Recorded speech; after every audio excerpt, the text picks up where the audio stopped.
Obviously, we were the first to do the LTE in the US, and I can maybe talk about that a little bit to correlate with your question. Is the reason that we were the first mover in the US is not really that we really like to be first mover generally, but it was because we wanted to get the benefit of improved capacity from LTE. And the same kind of logic goes with deploying VoLTE. We wanted obviously to relieve the spectrum that we're using for the circuit switch CDMA so that we can use more spectrum for our LTE services.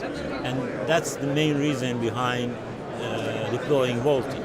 Of course, it's going to take time to have a mass of handsets that are VoLTE capable to be able to take advantage of what we wanted to do. But from the customer's point of view, the customers really don't see the benefit right now because the VoLTE is basically, to them, it's transparent service right now. But as far as RCS, we wanted to at least have, obviously we want to have a better experience for the customers, and that's why we deployed RCS. And of course the key part of it is to have other operators deploy RCS, and so that we have kind of a seamless type experience for the customers.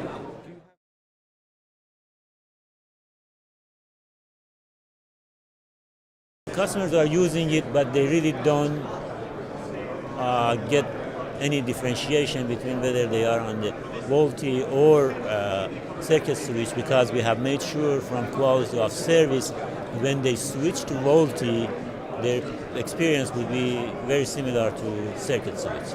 From the customer point of view, it would be hard to say whether they actually can differentiate the quality difference between the two right now.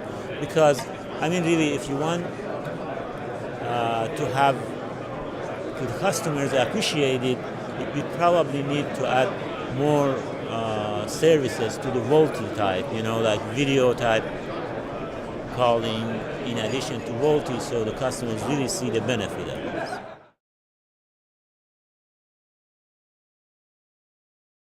We are working on deploying small cells, and of course part of the small cells, the interference cancellation, enhanced IC-IC coordination, that's part of the LTE Advanced. We hope to be able to use that, but the other side of it, the other important part of the LTE Advanced is the carrier aggregation, and our plan is to, as we migrate the CDMA, the users from CDMA to LTE, we would free up the spectrum from the 3G spectrum and use that spectrum with the current spectrum that we're using for LTE. Therefore, we would need to have the carrier aggregation because we have multiple bands. We have multiple AWS and PCS, and that's what we're looking to use. It's probably going to be maybe 2 years down the road, especially not all of the carrier aggregation part of the standards is complete for all bands yet.